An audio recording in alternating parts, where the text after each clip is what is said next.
بسم الله الرحمن الرحيم. باب الجعائل والحملان في السبيل.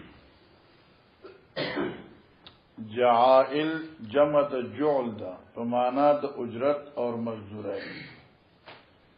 د باب دې په بیان د اجرت اور مزدوری ورکول په لار د الله کې. والحملان او باب دې په بیان د فضیلت او اجر د سورلې ورکولو فی السبیل یعنی فی سبیل الله.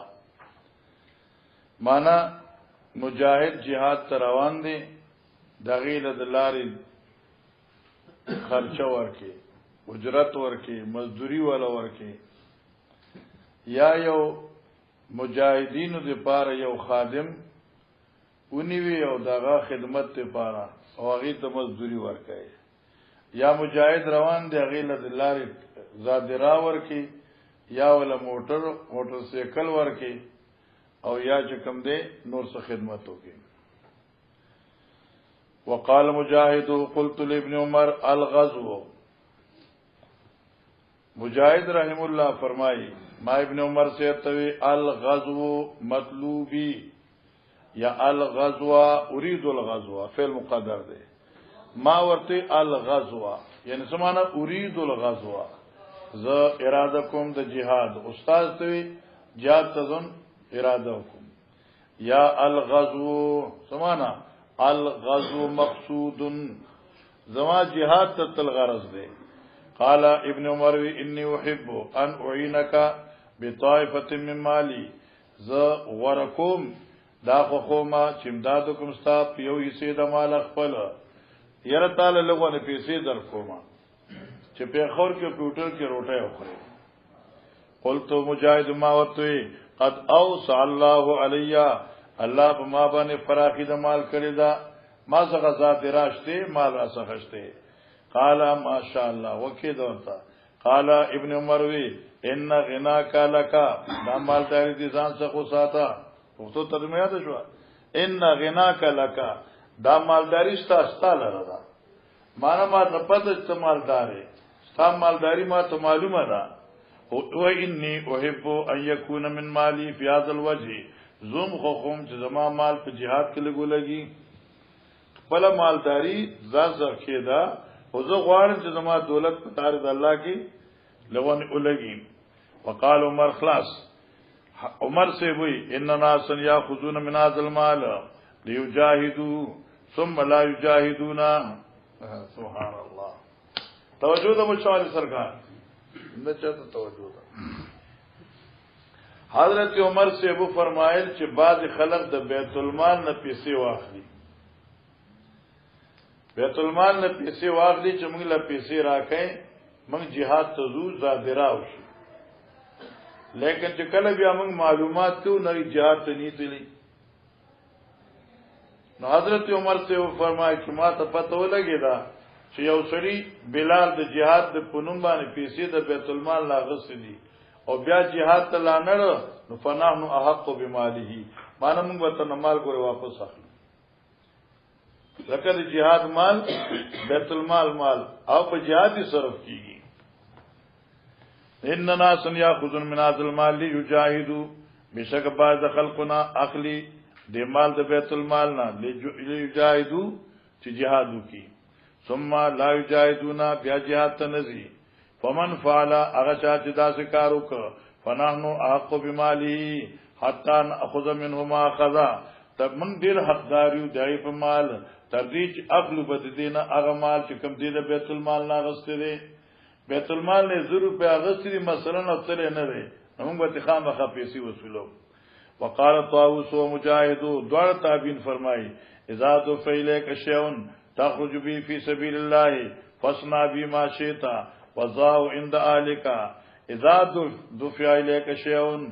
کله چې یو سره درکی تعالی سمال تخرج بی فی سبیل الله چته اوزی هغه مال سره الله پلار کې فصنع بما شئت کوچ سره خو خوي وضاع عند اهلك اور کېدا دامال خپل بیبي څخه اور خپل بچو څخه. اوس بظاهر بتوای چې د ابن عمر سے او د طاووس او د مجاهد په قول کې تعارض راغی نه هغه دادی چې هغه د بیت المال نه پیسې د جهاد په نوم اغستې دي. دویم صورت دادی چې احمد جهاد ته روان دی خوشي انو وګوره دې سړي نمران یې چې مچواري سرکار سنم دیو فرحاد وګوره فرحاد. اوس دا فرحاد چې کوم دی انو دې ورته چې لکه دا احمد دا زمام 100 روپے واخلا خپل اخراجات کو لگا. اوس دا پیسې چونکې دی نفس تعاون په غرض درکړي دي نو کور کې اخره شي. او مخکې مسله دا چې د بیت المال نه مال jihad په نوم دی اغسته دي. دا کله کله طالبان اوس خو نشته او خلک طالبانو زکات هم نه ورکوي. وای دا طالبان دې مالدار دي. کله کله موږ تاسو کېږي طالبانو زکات کی ځای نه کیږي. تا خیال ورته نو اوس کله کله داسې ملي کله طالب د کور ته لاړ شي او کو نه ځان خرچه راوړي د کلی څوک خدیندار سړی ا طالب تور کې ته خو سبق لري ما ته پته کورو کې بدل پیسې ملای شي خو زموږ د 100 روپے وال چته الله په لار کې لگاو. او دغه 100 روپے او تاسو غواړئ طالب ګرای کې لګایو کې کور کې واپس ورکړي یا چې مال خاصه خرچه ملای شي دا اصله کباب له پیسې وړم ټیک شو مطلب تو رسیدي ځه. وبه قال حدثنا حميد حدثنا سفيان سمعت مالك بن انس سأل زيد بن اسلم فقال زيد سمعت ابي يقول قال عمر بن الخطاب حملت على فرس في سبيل الله حملت مان داد چې ما یو سړی سور کو په یو اس پلار د الله کې یعنی ما خپل اس خدای په لار کې یو مجاهد تور کا فرایت یباو امید دل یو ورځ په بازار کې ولر دي او د پیزوان نیول د خرڅي فصالت النبي صلی الله علیه وسلم ما حضرت تپوسو کا اشتری ہے یعنی اشتری ہے ایدا سره دا اوخ چې ما ول ور کړو د خرڅي زته واخلم قال لا تشتریه لا تشتریه ما لا تشتریه وانخلی ترنا ولی هغه خو بخامه غتاله صلیحاس کی کنه 100 روپے شه دي چې بیا ته تیار دي تاسو وی خیر ته 500 روپے راځه اولا تو فی صدقاتک خپل صدقې کې عود مکوا زکه چې دا خلاف اولاد. وبه قال حدثنا اسماعيل حدثنا مالك عن نافع عن عبد الله بن عمر ان عمر بن الخطاب حمل على فرس في سبيل الله فوجده يباع فاراد ان يبتاعه والمخ اي اشتري يوم انا فسأل رسول الله صلى الله عليه وسلم فقال لا تطعه ولا تقص بصدقتك. وبه قال حدثنا يحيى بن سعيد عن يحيى بن سعيد الانصاري حدثنا ابو صالح قال سمعت ابا هريره قال قال رسول الله صلى الله عليه وسلم لولا ان اشق على امتي ما تحلفت عن کچرنوي ګران والے زما په امت باندې چې ما نه بغیر دوی رستو نه پاتې کیږي نو ما تخلفت عن سریه زبچری د مجاهدینو دا دلینا او د مجاهدینو د پرچنینا زبرستونو پاتې شوی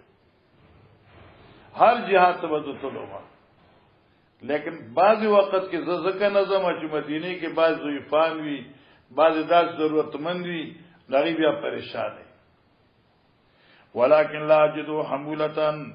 نمم مزا صلی ولا اجد ما احمل علیه اور نمم ما اغسولیان فارغه چې دا مجاهدین په سوار کم ويشق علیا او ما باندې دا خبره ګرانه تیریږي ازرای اخلاق اي تخلف عني چې دا مرګی مان شاته پاتې شي حالانکه زما ذوق د جهاد وی او د بعض خلقو د وجه نه کله کله پاتې شمه ولا وددت اني قاتلت في سبيل الله فقتلت ثم احييت ثم قتلت ثم احييت. چلو باب الاجير باب الاجیر باب دې په بیان د مزدور نیولو. ګوره مولانا صاحبہ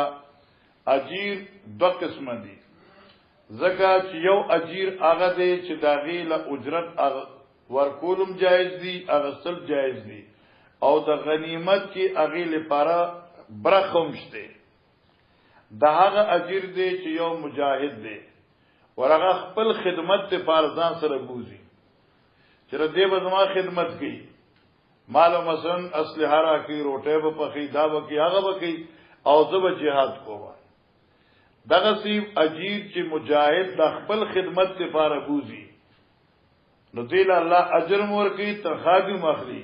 مال غنیمت کې به برخه هم د ایمان سے پریز باندې دیم قسم هغه اجیر دی چې هغه د جهاد لپاره اجیر دی لکه سارګل چاته وي چې لکه ما سره جهاد ته لاړ شه او طالب زه د میاشتې تنخوام درکوم ته جهادو کې زر تنخوام درکوم اوس داسې اجیر چې هغه فضل جهاد دی او دې چې اجرت واغسته نو الجهاد للاجرت بشي مال غنیمت کې وتیله برخه نه ملایي یو اجیر لخدمت المجاهد دی ایله غنیمت کې برخه شته یو اجیر للجهاد دی پیسې بدر کومه جهاد وکاو نایله غنیمت کې برخه نه جی وقال حسن بن سيرين يقسم للاجير من المغنم واخذ عطيه بن قيس يقسم حسن اور ابن سیرین یقسم للاجیر من المغنم تقسیم بکرشی برخه باور کرشی مزدور ته غنیمت نه کم چې مزدور لخدمت المجاهد دی واخذ عطيه او دبا عطيه بمخبل واخذ واخذ عطيه بن قيس فرسنا للنصف اغستو عطيه صاحب یو اس په نیم پیسو باندې مطلب دا چې دا اسما لراکا نیم قیمت بدل درکم نیم به ثواب ستایي فبلغا سهم الفرس 400 دینار نو چې کله مجاهدینو جهاد وکاو غنیمت ملاو شو او عندنا چې کوم دی للفارس سهمانو نو چې کله د فارس سهمان شو یو سهم خود اسو نو هغه اس سهم چې کومو هغه 400 دینارو دی خیر سره نو فاخذ 200 نو دې 200 دینار دې ځان لواغستل واتا صاحب 200 او مالک الفرس له 200 روپے ورکړي وبه قال حدثنا عبد الله بن محمد حدثنا سفيان حدثنا ابن جريج عن عطاء عن صفوان بن يعلى عن ابي قال غزوت مع رسول الله صلى الله عليه وسلم غزوه تبوك فحملت على ابي جاءت لارم حضرت سره غزوه تبوک تا فحملت على بکر او زه سور شما په یو ځوان خو باندې یاد دې پار می ځوان خو بوتلو فهو اوصف اعمالي او دا زما په اعمالو کې انتهائی محبوب اور اعتمادی عملو فی نفسی زما پزړه کې جهاد محبوب او ما بس خن نر او خزوان اسم راويستره بهيره او زما ډیر قیمتي خوخو فاستاجرت اجيرا نمازان مزدورنی و فقات رجلا دا استغفر ذخه دې جنگو کې یو سړي سره فازا حد ملاخر چکو لگا یو دینه په بل فانتزا یدو من فيه دې سړي وکلا تخلید چک لګون کې نه نو نزا سنیته وشکنا انو اغا د چک لګون کی غافشونه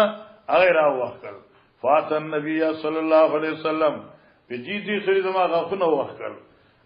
حضرت فقهدرها سمانا حاضر کړل په اس زمان کې نه خود وقال حضرت فرمایل بطور د غصی آیت فو ید ویلیکا ادیب پر خود الله سفلتا تا فتقزمها او تابدی چیچ کما یقزم الفالو لکه چی چل کئی اوخ لکه اوخان چی غوخ خوري یا یو شی خوري دی بس تاب ستالاس بدغه سدی لاس استا پخله کې چیچ ته بدرته ولاړو خې کړ دی دا باو ما قیل فی روایت نبی صلی الله علیه وسلم باب دې په بیان د جنډې د پیغمبر علیه الصلاۃ والسلام ګوره علماء کرام او صلحای امت اوس وخت د نور خبرو نشته خو جواهر الفقه د مفتی شفیع صاحب کتاب دی واغه بیا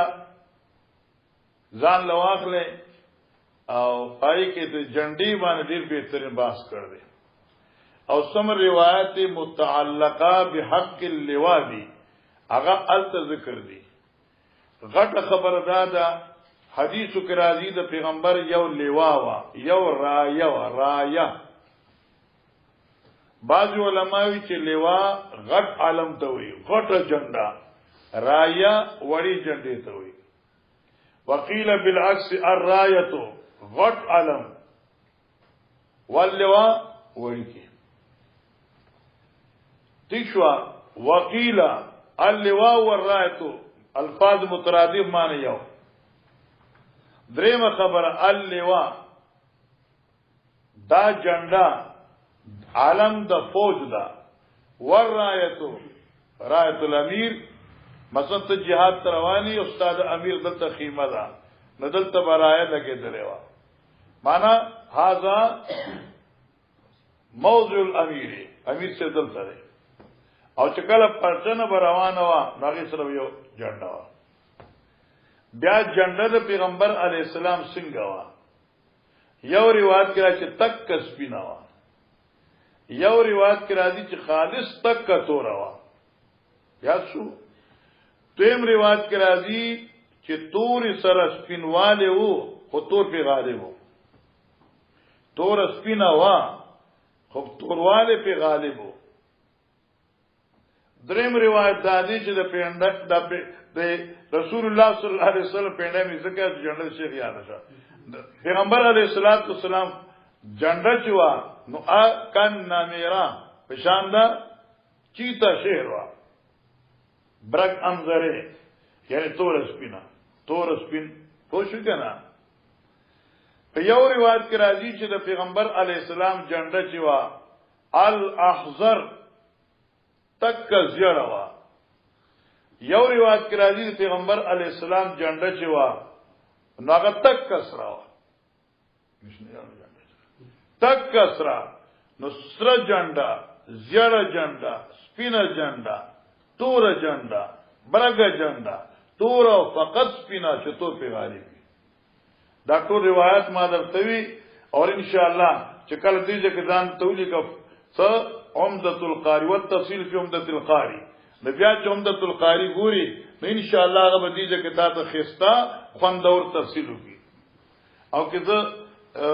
کور نه راغلی یا ته کور وې ال تر راغلی نو ما به د عمدة القاری را وخت او دغه حواله مې درته درکړې و او د جوال فقه هم و خو خو چې کوم دین زم په د علاقو کې چې الیکشن ته خلک قدرتل دغه به یو ناتخوانو هغه له پیسې ورکول کېده واغی بیتا تور سپین چخکاریگی دا دا چا جنڈ دا مسلمان رو دا دا پاک رسول اللہ جنڈ دا او ذکر ناتخوان با ناتو نوی لیکن ما دا تی جوال فقی والی کل دی چی اس یو عالم تا عالم النبی نشوی دی دا بنا چی دا عالم النبی دی ذکر دا پیغمبر علیہ السلام عالم چیو الت اهتمام نو دا سره یو نشانه وا او دا تور ولې وا سپینه ولې وا سره ولې وا زړه ولې وا برګه ولې وا اصل کې دا جنډا د بیبيانو دوپټې وي نبی رسول الله بدلته دیو بیبي دوپټه چې وا هغه لخت څه وتل ځوند نه نه دوپټه کې سپینه او جنډا به سپینه شو کیا دوپټه به تور او جنډا به تور شو ا جنډا به زړه وا دوپټه جنډه وا زیړه وا نو معلومه شو چې لا اسلام فی العالم لا اسلام الګ په جنډه کې دین نشته دی دا دین په جنډه کې دی جنډه کې دین نه جنډه په دین کې نه مثلا شو دا بنوي چې دا پرچم د نبی دی او دا پرچم د غیر نبی دی الله الله بس چلو کوئی بات نہیں دا جنډه چې کله تاسو جوړول کنه نوغي کې چې کوم کسران یو پکې دا عجزمو او دا عجز راي دا وا په دې کې زمانه د مولانا کابل گرامی رحمه الله راي وا چې وای دا اصل نقطه دا کې ده نوغي نه پس دا جنډه داسې په کار ما چې کم سے کم 15 ټوکړي پکې دا ما راي وا تاسو نصاب 5 دی نو چې جنډه کې 5 رنگونه شي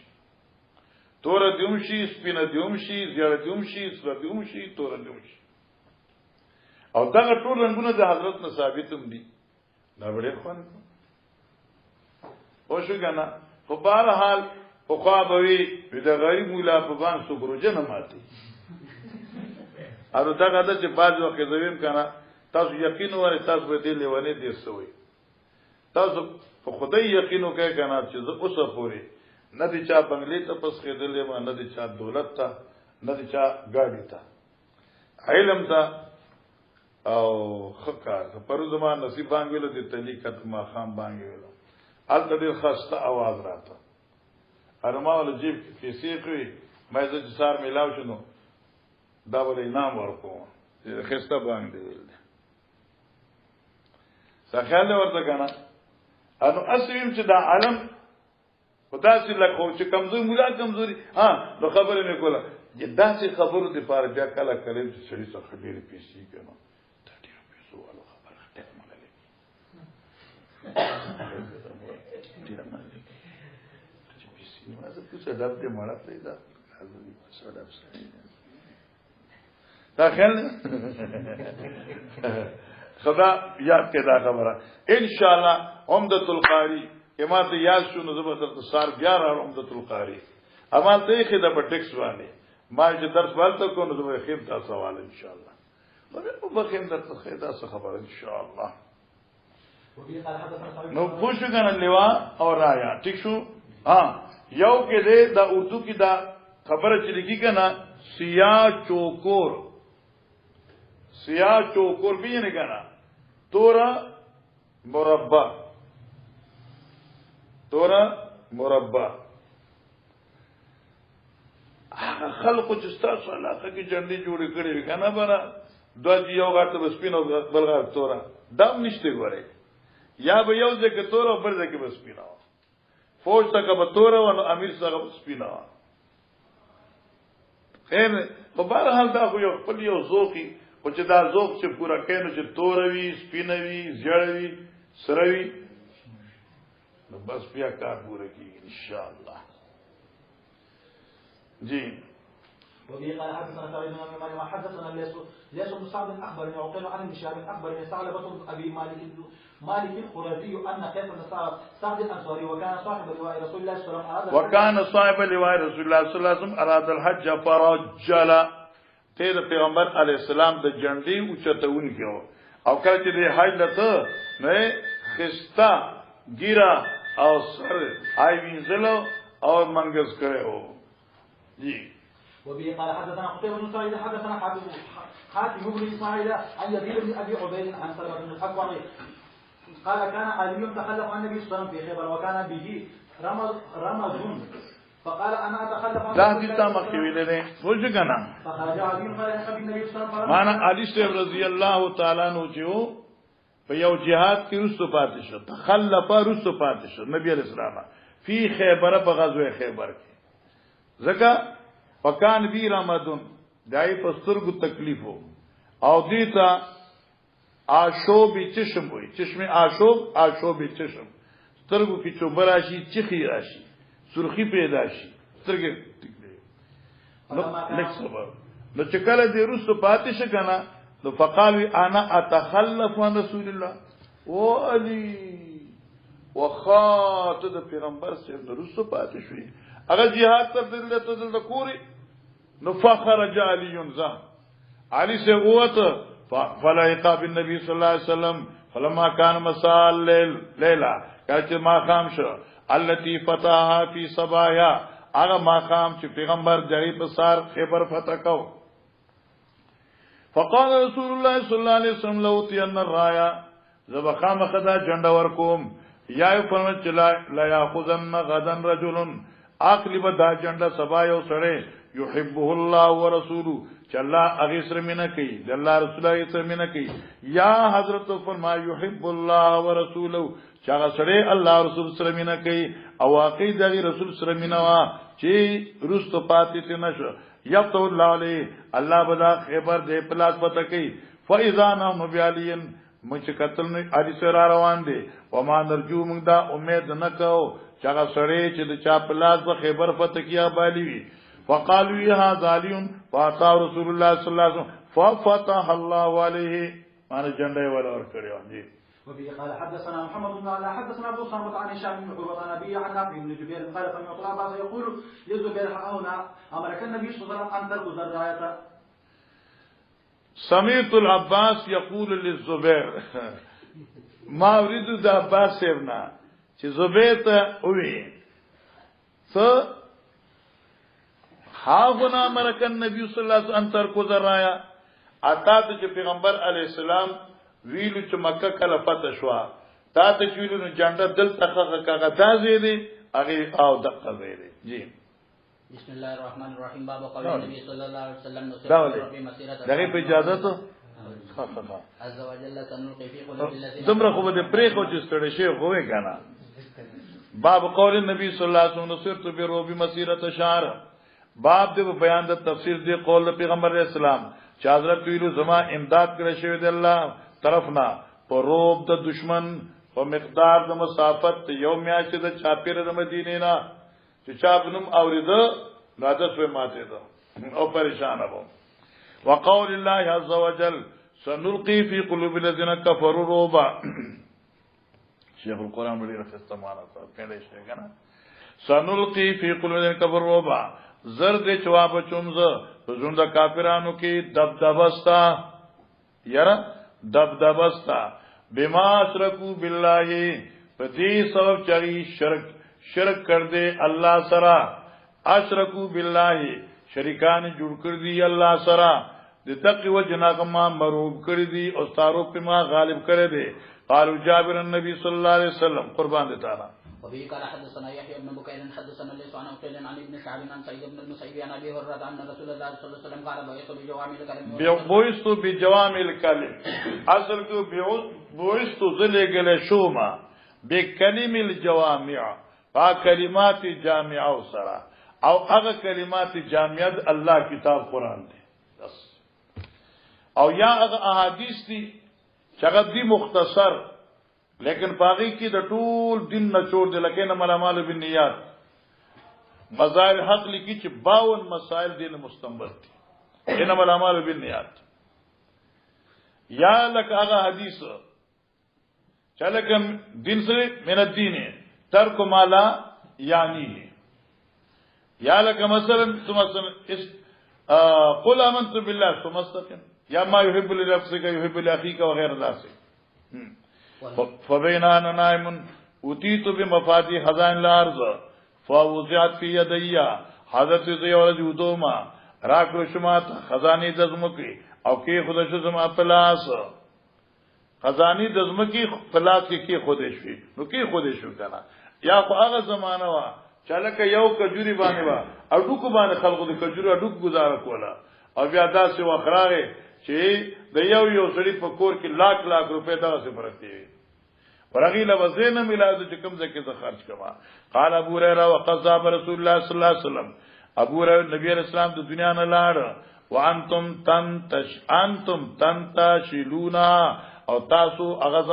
هغه خزانه راوبا سه د زمکونه زه په خپل حیله چتلو ما بعض مرګونو زما تخریر کې خدا اوشګان د عرفات د جیرانی خوا کې یو ځای کې نمنګ چې مازیګری تلو نو په دې غر کې داسې سړکونو غر کې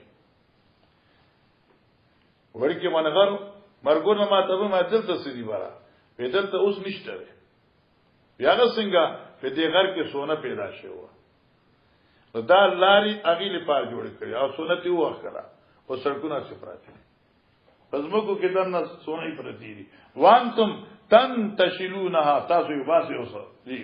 وفي قال حدثنا ابو اليمان اخبرنا شعيب بن الزهري اخبرني عبيد الله بن عبد الله ان ابن عباس اخبره وان ابا سفيان اخبره وان هرقل ارسل اليه وهو بإلياء ثم دعا بكتاب رسول الله صلى الله عليه وسلم فلما فرغ من قراءة الكتاب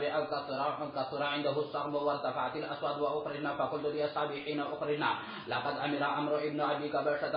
انه يخاف ملك بني الاسفل باب حمل الزاد في الغزو وقول الله تعالى وتزودوا فإن خير الزاد التقوى. محدث فرمایي چې باب دې په بیان د ترغیب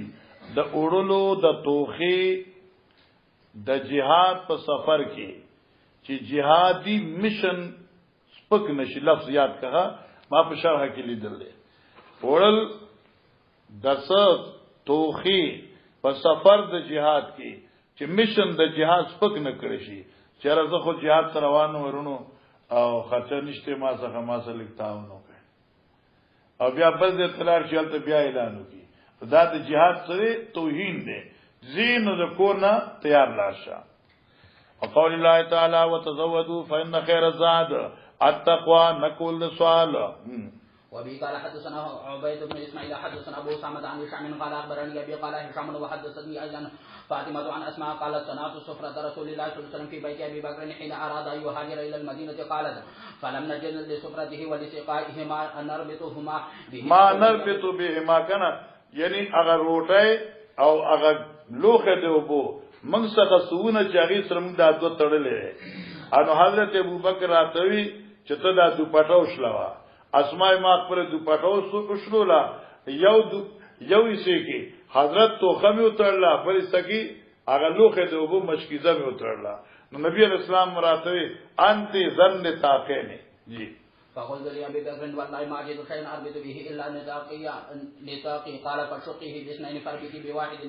السقاء إلا نطاقين فشقه باثنين دا ساده دي تو حصے کا فاربطي بواحد نو طرف یو سره السقاء یو حصے سره مشکیزا وبالاخر السفرة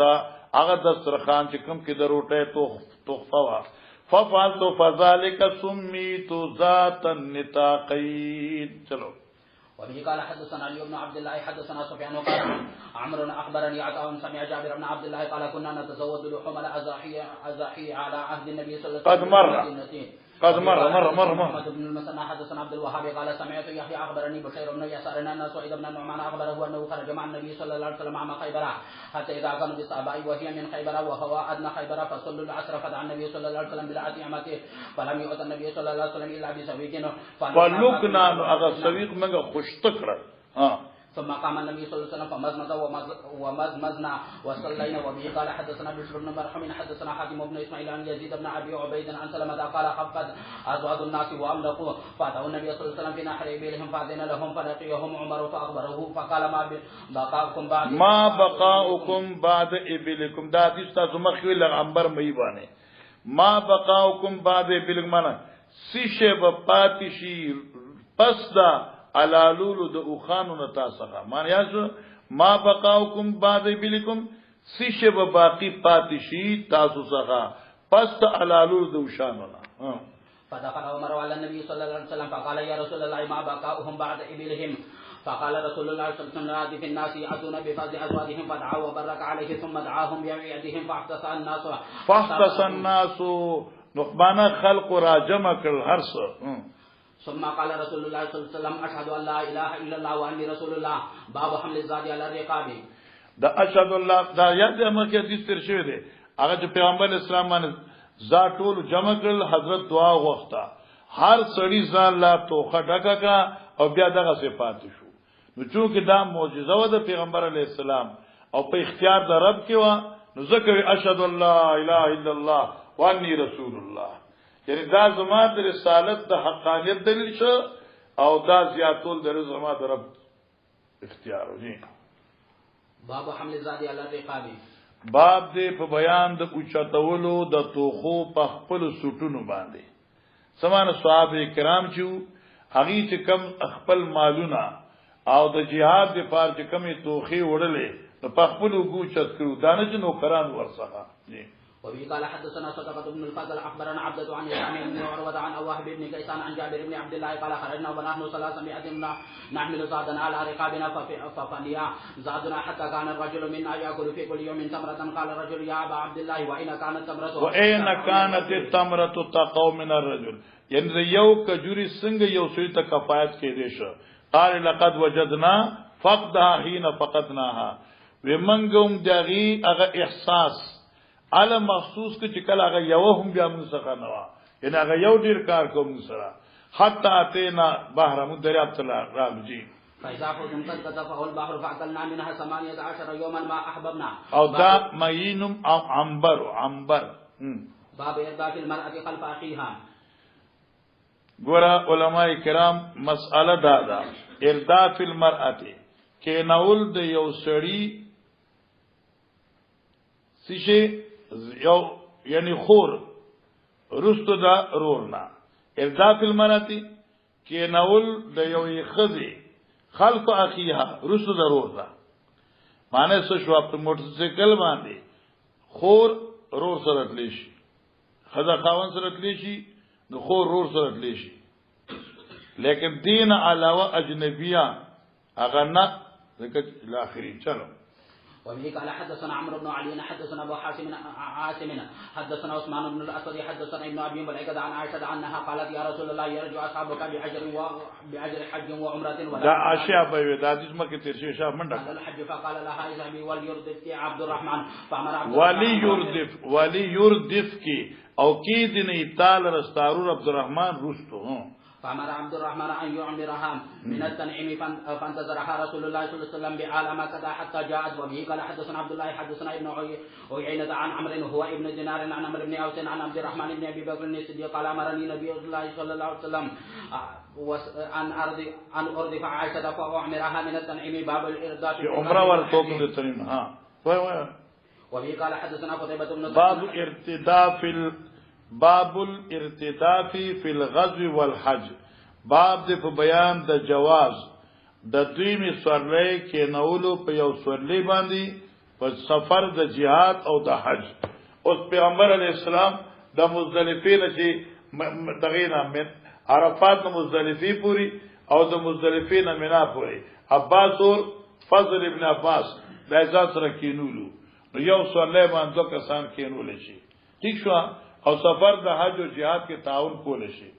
وبه قال حدثنا قتيبة بن سعيد حدثنا عبد الوهاب حدثنا أيوب عن أبي قلابة عن أنس قال كنت رديف أبي طلحة وإنهم ليصرخون بهما جميعا الحج والعمرة. دین معلومه چې یصرخون دا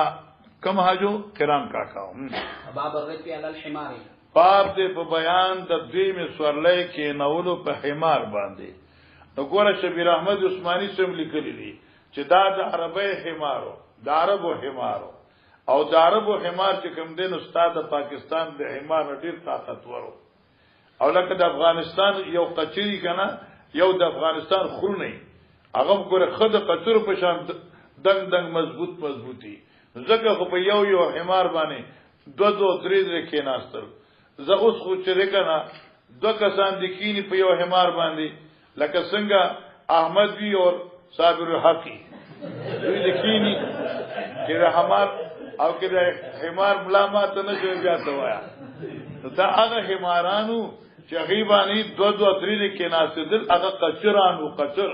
دا پاکستانی خرونانو سلا واړو جی. وبه قال حدثنا قتيبة حدثنا ابو صفوان عن يوسف بن سلمة يزيد عن ابن شهاب عن عروة عن أسامة بن زيد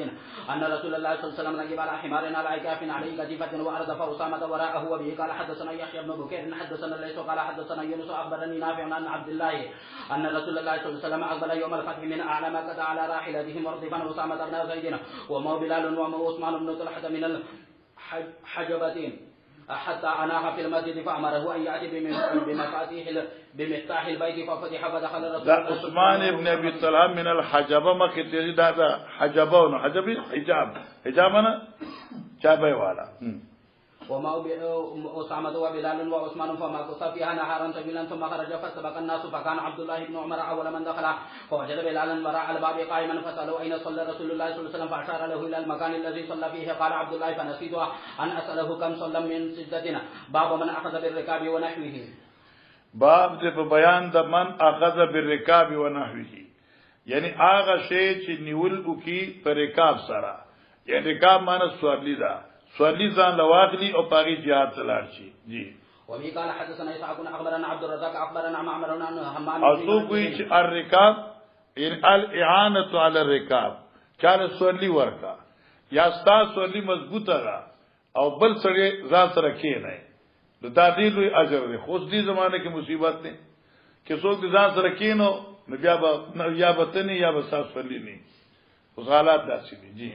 عن ابي هريره رضي الله عنه قال قال رسول الله صلى الله عليه وسلم كل سلام من الناس عليه صدقه كل يوم تطلع فيه الشمس يعدل بين كل يوم مخبر لګي دا صدقه سره متعلق دي. كل سلام من الناس عليه صدقه كل يوم بس فدیبان لازم د صدقه د هر ورځې بس اوسوي تطلو فی شمس دا سرل چې نور پکې راخیږي جی. يعدل بين اثنين صدقه ويعيد یعنی انصاف کې د دو کسانو منځ کې دم صدقه ده جی. فيحمل عليها ويرفع عليها متاعه صدقه والكلمه الطيبه صدقه وكل خطبه يخطها الى الصلاه صدقه ويميت الاذى عن الطريق صدقه. باب كراهيه السفر بالمصاحف الى الارض العدو وكذلك يروى. ګوره مسأله دا چې آیا قران عظیم چې ده ځان سره د کافر زمکه توړې شي د کافرانو ملک دی او ته الته jihad لذي یا اسفار دستا ځان سره قران پاک وړې شي. نو بعض علماء چې قران عظیم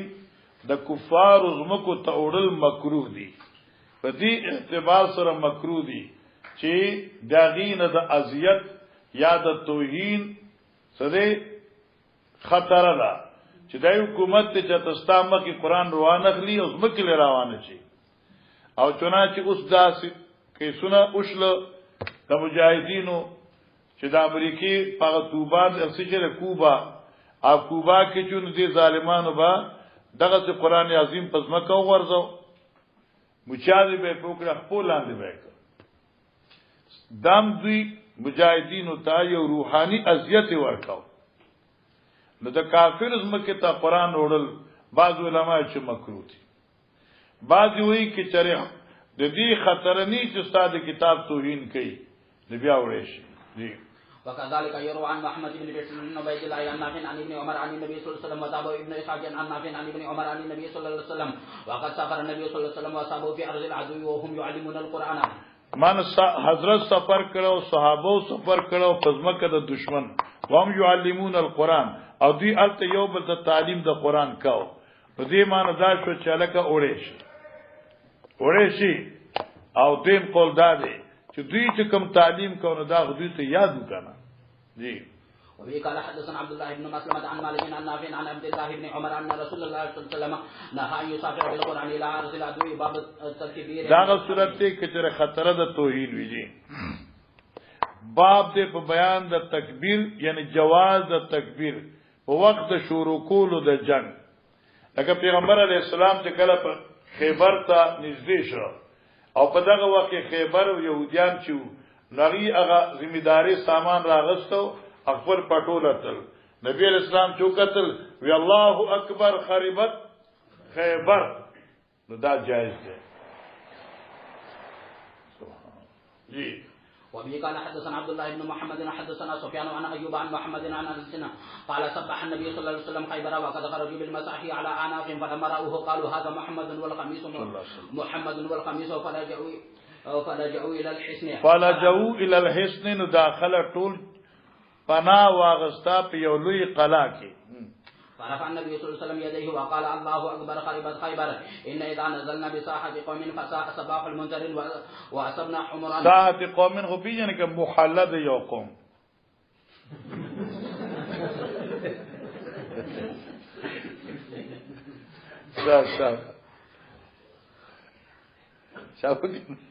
فنادى منادي النبي صلى الله عليه وسلم ان الله ورسوله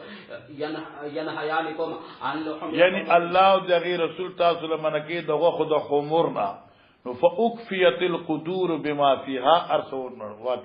قلت کړه شو جی تابعون علي بن سفيان رفع النبي صلى الله عليه وسلم يديه باب ما كاتل څنګه الله اکبر خربت خیبر وبه قال حدثنا باب دې بیان دي چې یکرو من رفع صوت بالتکبیر ګوره مخکې خوراغه خدلتا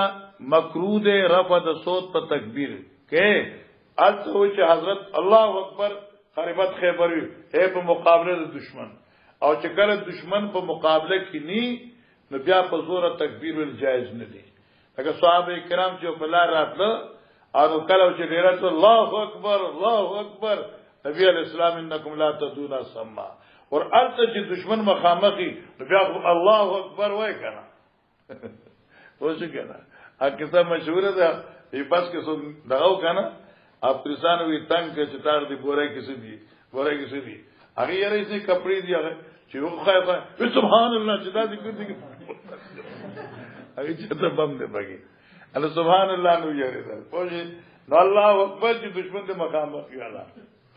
وبه قال حدثنا محمد بن يوسف حدثنا سفيان عن عاصم عن ابي عثمان عن ابي موسى الاشعري قال كنا مع رسول الله صلى الله عليه وسلم فكنا اذا اشرفنا على وادنا حللنا وكبرنا ارتفعت اصواتنا فقال النبي صلى الله عليه وسلم يا ايها الناس اربوا على انفسكم فانكم لا تدعون سما ولا غائبا انه معكم انه سميع قريب باب التسبيح اذا حرز واديا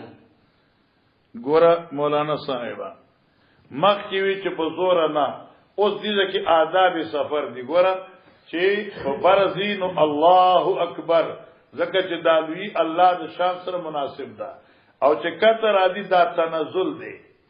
دا کته تل دا تنزل دی نو چې دلته دي نو سبحان الله زکه چې دا کته تنزل شو نو الله د تنزل نه پاک دی سبحان الله ٹھیک شو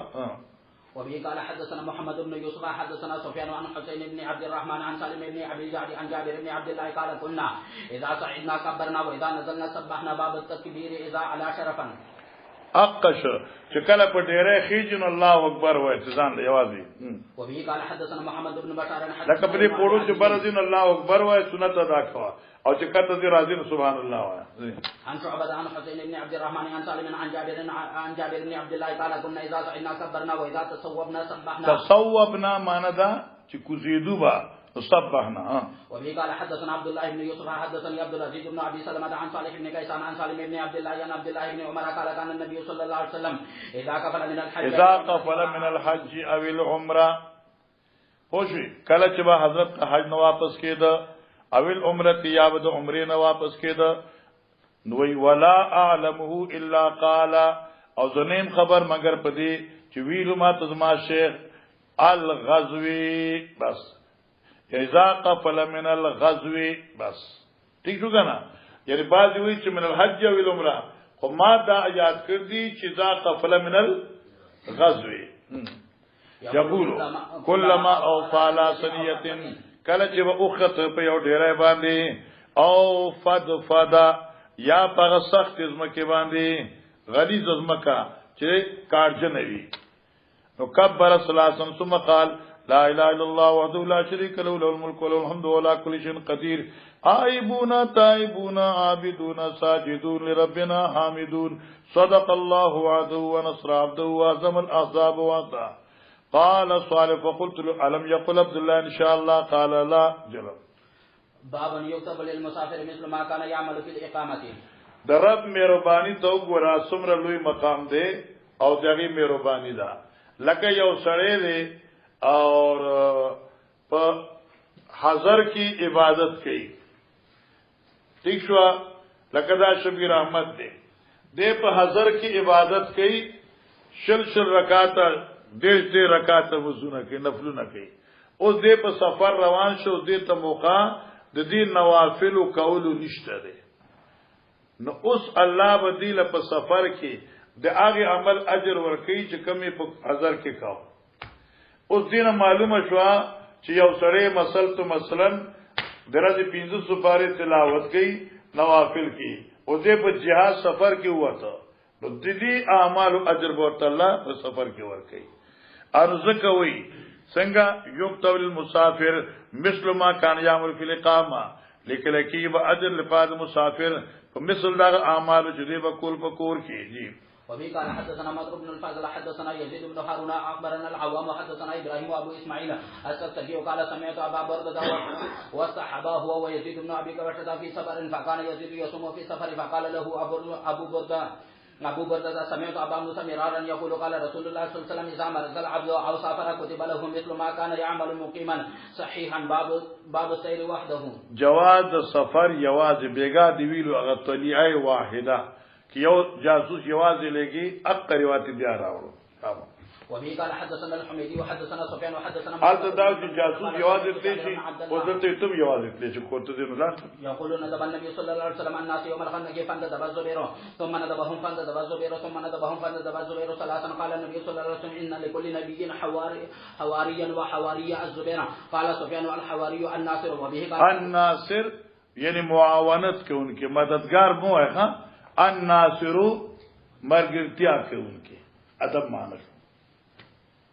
وبه قال حدثنا ابو الوليد حدثنا عاصم بن محمد بن زيد بن عبد الله بن عمر حدثني ابي محمد عن ابن عمر عن ابيه عن ابن عمر عن النبي صلى الله عليه وسلم التافل. وحدثنا ابن نعيم حدثنا عاصم بن محمد بن زيد بن عبد الله بن عمر عن ابيه عن ابن عمر عن النبي صلى الله عليه وسلم قال لو يعلم الناس ما في الوحده لو يعلم الناس ما في الوحده کچره پوي وي خبر قلم چې څومره ګناه ده په یوازې تلو کې ما اعلم نزبنم پوا چې ما صار راکبن بلیل وحده یمنا لو يعلم الناس ما في الوحده ما اعلم دا جمله تغیصه دی کی چره پته خلق ته چې څومره نقصان دی په یوازې تلو کې چې کوم ما ته پته ده ٹھیک شو نو ما صار راکبن بلیل وحده نو چره به یو سړی د شپې یوازې نو تله مطلب دا چې یوازې سفر دا جایز نه دی او مخکې تاسو چې یوازې سفر جایز دی نو څوک دا تطبیق کوي چې درځي خیر دی د شپې نه لکه د شپې خدغه څه استاد او چې دا دوه درو کسان بوزي نیولي په خله ته مغه پټ کړی او تماشه د تو جرا کې جیب خالی کا هغه ساده محلي د څه پیژنه او درځي دا مشکلات نشي راتلې ځکه د شپې مزه او د خیر دی یا مراد دي چې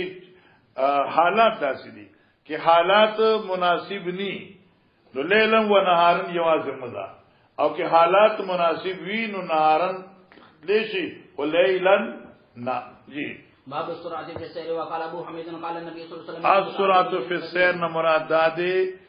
و یعنی ذکر ته د واپس راتلو کی جلتی کول اگر ته بار ته سفر لاړی سفری کار د اخلاص شمته ته مینس کې منډي وای سفری کار د اخلاصي او بیا ته کور ته زی نو په زر رسول ځان رسو په خور کې کومه کا جی وقال ابو حميد قال النبي صلى الله عليه وسلم اني متعجل الى المدينه فلا يتعجل معي فليتعجل فلما اشرف على المدينه الى الحديث وحديث باقي ترشيد ذكر وبه قال حدثنا محمد بن المثنى حدثنا يحيى عن هشام بن اخبرني ابي قال سئل اسامه بن زيد كان يحيى يقول وانا اسمع فسقط عني عن مسير النبي صلى الله عليه وسلم في حجه الوداع فقال كان يسير العنق يعني كان يحيى يقول وانا اسمع تشوا يحيى خبر کولی په داسې حال چې ما اوریدلې خو فسقط عني دا خبره چې کوم هغه کولا زما د ذهن نه وته خبره سوا عن مسیر النبي صلی الله علیه وسلم دا عن مسیر النبي چا سره لګي خبره هغه سئل سره لګي اخبرني ابي قال سئل اسامه بن زید عن مسیر النبي دا درمیان کې کان یحیی یقولو دا جمله معترضه ده سئل النبي سئل اسامه بن زید عن مسیر النبي ٹھیک شو اسامه ابن زید نه تاسو شو د پیغمبر علی السلام د سفر طریقې فی حجۃ الوداع فقال كان يسير العناقه یا عنفم راغلو مخی عناقه یعنی درمیان سفر فاذا وجد فجوه کله چې با اولیدل لار فراخه نصا او بیت غلولا فخپل ونس فوق العناق او نس معنا دس دانق نه پورتا عنق معنا متوسط رفتار او نس او اردو کې وای نس باغ سوچو تیز اردو کې وته کې وته نس وي شابه نس وبه قال حدثنا سعيد بن ابي مريم أنبأنا محمد بن جعفر أخبرني زيد هو ابن أسلم عن أبيه قال كنت مع عبد الله بن عمر بطريق مكة فبلغوا عن صفية بنت أبي عبيد شدة وجع. دا حدیث مکه تیر شوی دی په مسافر باب دی حضرت ابن عمر په لار د مکه کې ورسېد ورته خبر د بیبي خبر چې صفیه بنت ابي شدت وجع شدت سخت دې صد دردونو چې خزه ډیره سخت نه جوړه ده نفاس را سره جی حتى اذا كان بعد غروب الشفق ثم نزل فصلى المغرب والعتمه جمع بينهما وقال اني رايت النبي صلى الله عليه وسلم اذا جد به السير اخر المغرب وجمع بينهما وبه قال حدثنا دین دا معلومه شو چې دا جماعت سو سوري وا مخیدا عن سمين مولى ابي بكر عن ابي صالح عن ابي هريره رضي الله عنه ان رسول الله صلى الله عليه وسلم قال سفر قطعه من العذاب يمنع احدهم نومه وطعامه وشرابه فاذا قضى احدكم نهمته فليعجل الى اهله ضرورت پورا کی غنا نو بیا کوته شابه بابا اذا حمل على فرس فرعاها تباع اقا حدیث اوس مخکې تیر شو حضرت عمر صاحب چې کوم اس ور کړو اج چاله ور کړو نغې په لار کې خرڅو قصې شي بهتر چې ما اخلا اقا روایت بیا راو قال حدثنا عبد الله بن يوسف اخبرنا مالك عن نافع عن عبد الله بن عمر ان عمر بن الخطاب حمل على فرس في سبيل الله فوجده يباع فاراد ان يبتعه فسال رسول الله صلى الله عليه وسلم فقال لا تبتعه ولا تعد في صدقتك وفي قال حدثنا اسماعيل وحدثني مالك عن زيد بن اسلم عن ابيه قال سمعت عمر بن الخطاب يقول حملت على فرس في سبيل الله فابتعه او فازعه يا معنا خرڅوي یا لوګه تند پر دمر ور کړو چې بیکاره کړو فارت ان اشتريه وظننت انه بائعه برخص وظننت اما دا ګمان کو چنو بایو داسره خرڅن کې دلرا برخصن په ارزان قیمت فسألت النبي صلى الله عليه وسلم فقال لا تشتره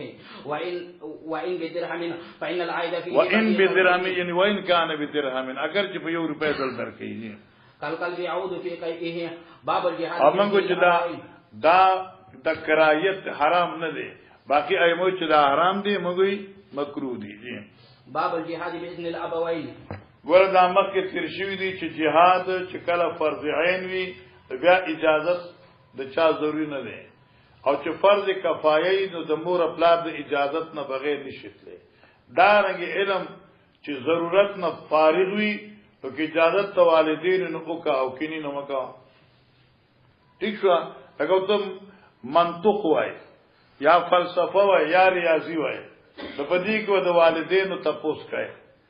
ٹھیک شو؟ او قران دې کې تعالی راضي او خپې پويږي اور پلار د تو چې دی رمضان کې مزه نو خیر د مزه،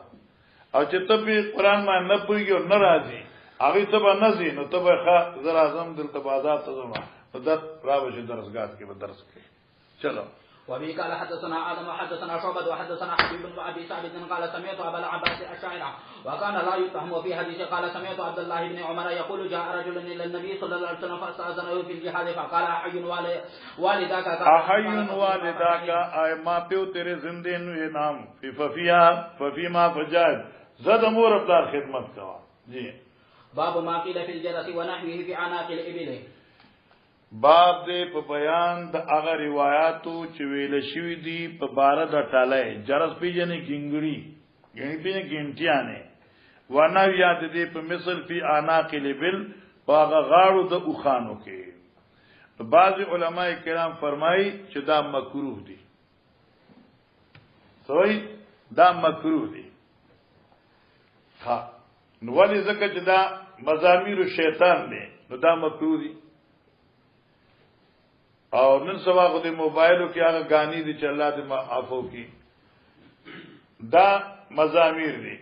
البته بعضی فقها وایي چې چرټلایس صرف لپاره دی دیوی چې حفاظت ته ماشومان وي، لکه میخي غواته ټلای چولې دا دې لپاره چې خپلاري ارټ دی به او دا چې دینو ټنګ ټنګي نو ماشومان ته ځان بچي نو بیا خو یو قسم جواز دی. او اصل ټلای ایو منطقي طالبو هغه چراغ نو پلار ارټ تړلو او غای ته جرسه چول شرنګاره نو شرنګ به کول نغي ور پلار ته بابا دا ګناه دي او ته مهربانيو کچ دا جرس ته کوز کا ای بچا دا غوته د شپې پټي کې ورخوناړو ما ار دا سره دی لپاره چې ما ته پتی چې دا غوي روان دي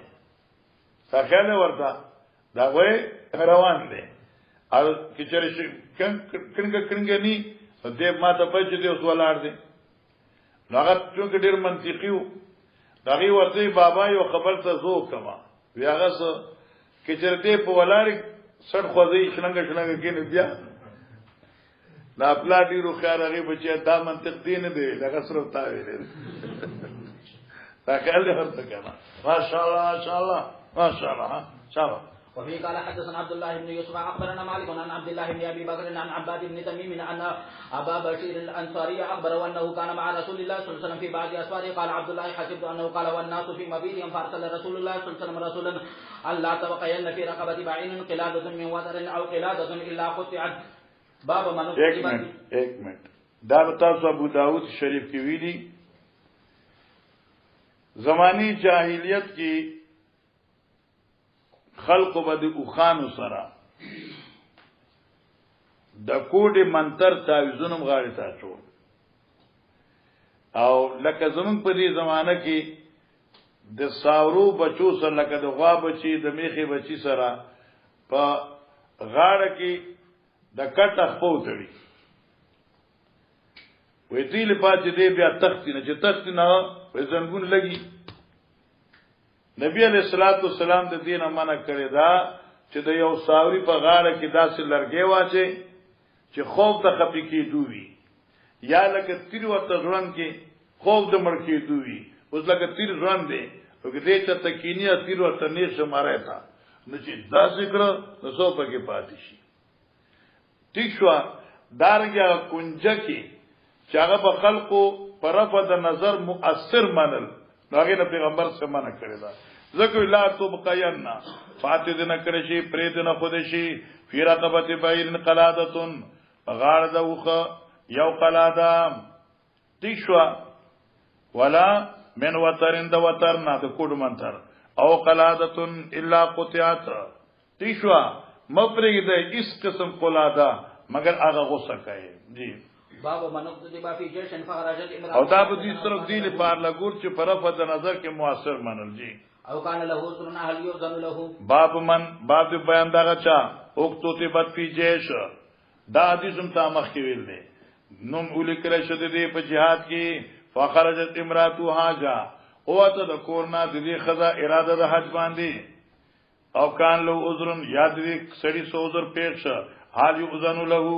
ایدی تبجات ورکول کی یا نه نو جواب ادا دی چې ذات ولمو ورکوا خزه سره ولېګا ځکه jihad بغیر د دینه کې دی شي او د دې د خزه سفر بغیر د خاونده نشي کېده جی وفي قال حدثنا قتيبة بن سعيد حدثنا سفيان عن عمرو عن ابي معبد عن ابن عباس انه سمع النبي صلى الله عليه وسلم يقول لا يخلو ان الرجل بامرأة ولا تسافرن امرأة الا ومع محرم فقام الرجل فقال يا رسول الله اكتتبت في غزوة كذا وكذا وخرجت امرأتي حاجة قال اذهب فاحجج مع امرأتك باب الجاسوس والتجسس التباخس وقوله تعالى لا تتخذوا عدوي وعدوكم اولياء باب الجاسوس دا باب دی په بیان د حکم د جاسوس ګوره یو جاسوس د مسلمان طرف نه دی او هغه مسلمان طرف نه جاسوس زی د مشرکین او د کفار احوال معلومي او بیا مسلمانانو ته خي یو جاسوس د کافر دی چې تاسو خراشي نو کم جاسوس د کافر چې تاسو خراشي مسله دا چې جاسوس بنه وجنه فقول د بعض علماء لیکن یو روایت کې راځي چې یو صحابي جاسوس وجلو او بیا نبی علیہ الصلوۃ والسلام فرمایل چې من قتل قتل فلو صلبوه نو چې تا ته پته 100% چې دا د کافر جاسوس دی نو بیا جاسوسی نوراوي ورته جی والتجسس توي التبحث دیو سیز نه باز کول یعنی معلومات حاصلول لقوله تعالی ولا تتخذوا عدوی وعدوکم اولیاء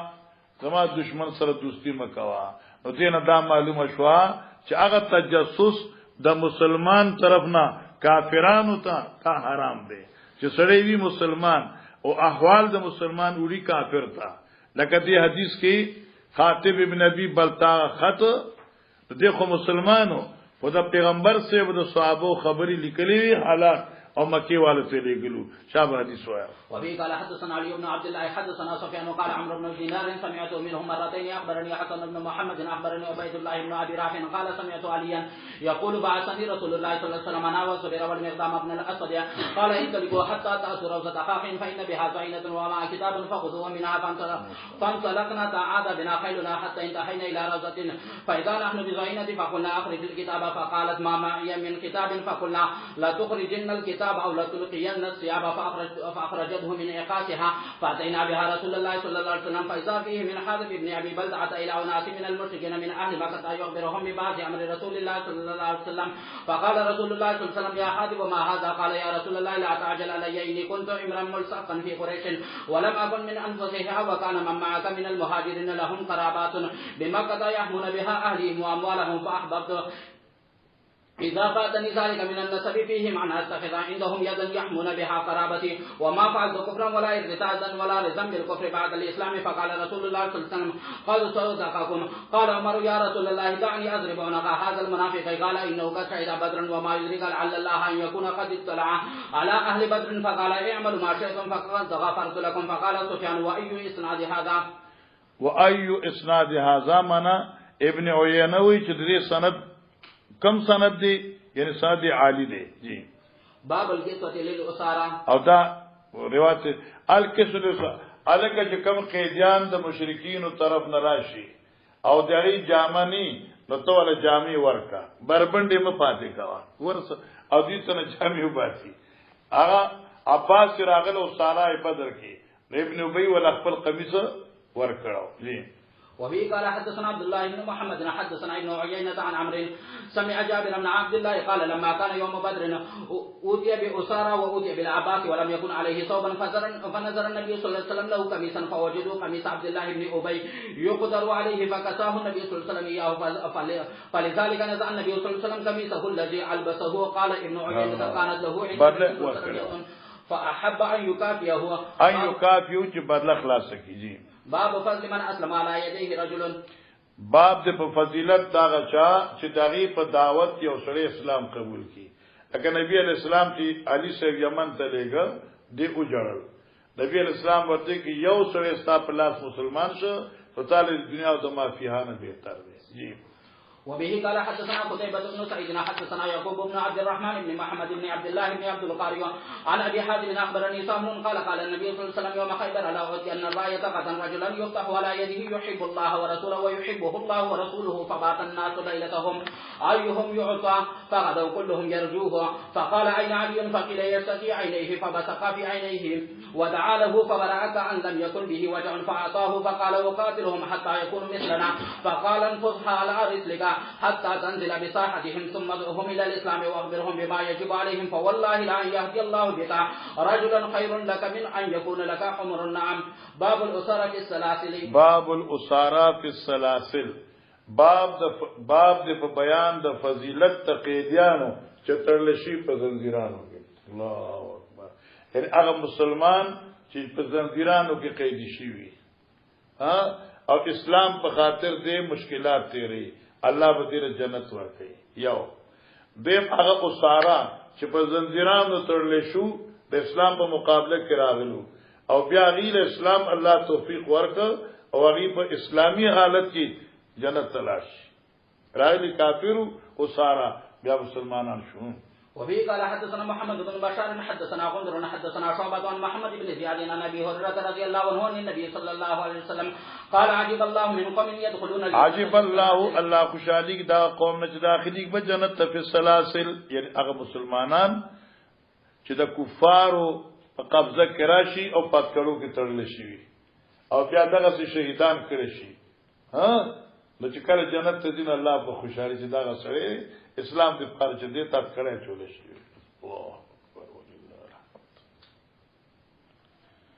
جی. باب فضل من اسلم من اهل الكتابين. فضیلت دا غچا چې د اهل کتابونو اسلام قبول کړي. حدیث تا بخاری ول کې پیلو. جی. وفي قال حدثنا علي بن عبد الله حدثنا سفيان بن عيينة حدثنا صالح بن حي ابو حسن قال سمعت الشعبي يقول حدثني ابو برزة سمع اباه عن النبي صلى الله عليه وسلم قال ثلاثة يؤتون اجرهم مرتين الرجل تكون له الامة فيعلمها فيحسن تعليمها ويؤدبها فيحسن ادبها ثم يعتقها فيتزوجها فله اجران ومؤمن اهل الكتاب الذي كان مؤمنا ثم امن بالنبي فله اجران والعبد الذي يؤدي حق الله وينصحه لسيده. ثم قال الشعبي واعطيتكها بغير شيء وقد كان الرجل ينحل اعطيتكها بغير شاب پیسو می دل در کړی دي او بعض خلک بو چې دا وړو مسلو دي پاره وا مدینه ته تلل او مشکلات به برداشت کول تعالی په کور کې خیراتی ملاو تم کم شو کنه او دمر داس چې بتا سې